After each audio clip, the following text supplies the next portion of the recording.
Hello everyone, this is Savita Chauhan. Welcome to MBD Arya Model School, Class 10th, Civics Chapter 1st, Power Sharing. This is the last topic of this chapter, Form of Power Sharing. यानी power sharing के कितने रूप होते हैं? वो होते हैं 4. उसमें से आज हम डिस्कस करेंगे थर्ड. पावर में ऑल्सो भी share among different social groups. अभी आपने प्रीवियस वीडियो में हॉरिजेंटल पढ़ा, वर्टिकली पढ़ा, किस तरीके से डिवाइड होती हैं पावर. इसमें हम पढ़ेंगे अब डिफरेंट सोशल ग्रुप्स में. अब सोशल ग्रुप्स कौन कौन से होते हैं? जैसे कि आपने बेल्जियम में नहीं पढ़ा था कि वो एजुकेशन के लिए या सेंसिटिव मैटर के लिए गवर्नमेंट बनाई है अलग से और उसके ऊपर वो वर्क करती है.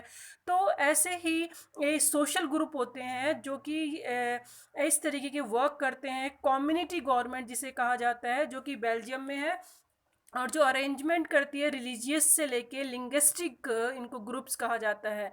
तो इसका इस तरह के होते हैं और इनके पास भी कुछ पावर होती हैं.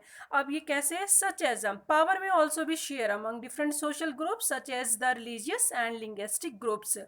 लिंग्विस्टिक मीन्स होता है भाषाई, यानी भाषा के आधार पे बेस ऑन लैंग्वेज. जब हम किसी के साथ भाषा के या लैंग्वेज के बेस पे कोई डिस्क्रिमिनेशन होता है, यानी उसके साथ भेदभाव होता है, तो वो ऐसे बहुत सारे ग्रुप बने होते हैं. उनको प्रोटेक्ट करने के लिए वो लिंग्विस्टिक ग्रुप्स होते हैं. और रिलीजियस यानी धर्म से रिलेटेड जितने भी ग्रुप्स होते हैं, सोशल ग्रुप्स होते हैं जो कि वर्क करते हैं, तो वो रिलीजियस और लिंग्विस्टिक ग्रुप्स में आते हैं. इनके भी पावर होती हैं. कम्युनिटी गवर्नमेंट, जैसे कि बेल्जियम में एग्जाम्पल हमने पढ़ा था कम्युनिटी गवर्नमेंट. वहाँ पे फर्स्ट सेंटर थी, सेकंड स्टेट और थर्ड थी ये community government.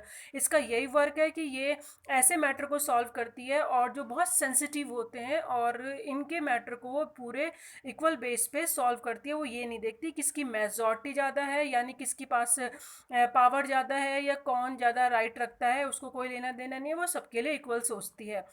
Is a good example of this arrangement. तो ये आप अंडरलाइन कर लीजिए, ये बहुत मेन लाइन है. In some countries there are a constitutional and legal arrangements.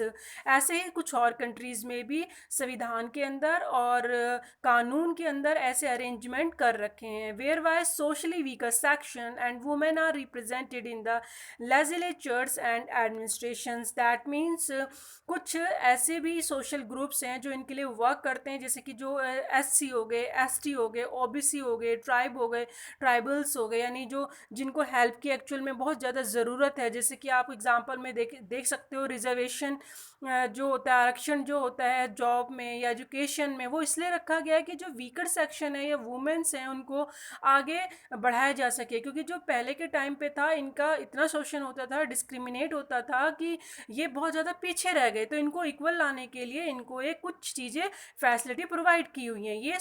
ये किसका काम होता है? ये होता है थर्ड जो हम फॉर्म ऑफ पावर शेयरिंग पढ़ रहे हैं, कि ये एक टाइप का सोशल ग्रुप होते हैं समाज के अंदर जो ऐसे सोशली वर्क करते हैं या ऐसी सेटलमेंट करते हैं. Socially weaker section women represent in the legislature and administrations में हमारे जो लॉ हैं या एडमिनिस्ट्रेटिव प्रशासन है उसके अंदर इनको रिप्रेजेंट किया गया है. Last year we study the system of reserve constituency. आपने रिजर्व कॉन्स्टिट्यूएंसीज के बारे में पढ़ा ही था कि कैसे आरक्षण किया जाता है in assemblies and the parliament of our country में. हमारी कंट्री में रिजर्व कॉन्स्टिट्यूएंसी और असेंबली में ये किया हुआ है सिस्टम कि जो बैकवर्ड है, SC ST, जो पिछड़ी जाति के लोग हैं, उनको इक्वल राइट्स देने के लिए कुछ फैसिलिटीज़ हैं, आरक्षण दे रखा है जॉब में भी और उसमें भी, ताकि वो भी फैसिलिटीज़ ले सकें.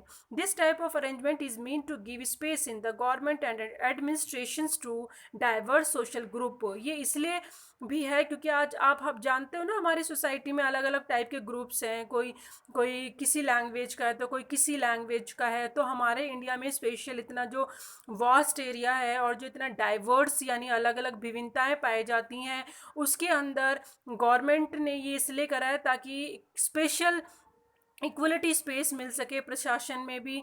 क्योंकि हमारे समाज में जो पीछे के पिछड़े हुए लोग हैं उनको भी आगे बढ़ने का मौका मिल सके. Who otherwise would feel alienated from the government, otherwise वो कैसा फील करेंगे, अपने आप को सेपरेट फील करेंगे, यानी उनके साथ क्या हो रहा है, डिस्क्रिमिनेट हो रहा है, यानी जिसे कह सकते हैं कि उनको कोई प्रायोरिटी नहीं दी जा रही है, तो वो एलिनेटेड ना फील करें, इसीलिए उनके लिए भी रिजर्व कॉन्स्टिट्यूएंसी है, उनके लिए भी आरक्षण है। This method is use to give minority communities, यानी जो अल्पसंख्यक समुदाय हैं, जो पिछड़ी जाति के लोग हैं, ये बैकवर्ड ओबीसी हैं, SC ST लाइक दिस, उनके लिए ये पावर शेयरिंग है कि उन इस सोशल के अंदर जो ऐसे ग्रुप हैं उनको भी ये पावर शेयरिंग उनके साथ भी की गई है। फेयर शेयर इन पावर, यानी उनके साथ भी बिल्कुल फेयर इक्वलिटी वर्क हो। In unit second we shall look at various way of accommodating social diversity.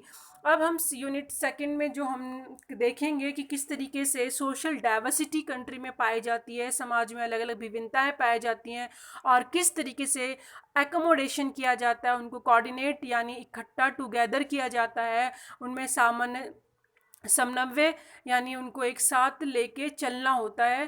तो ये एक बहुत बड़ा इम्पैक्ट है, पावर शेयरिंग का बहुत बड़ा रोल है, क्योंकि हमारी कंट्री डेमोक्रेसी है।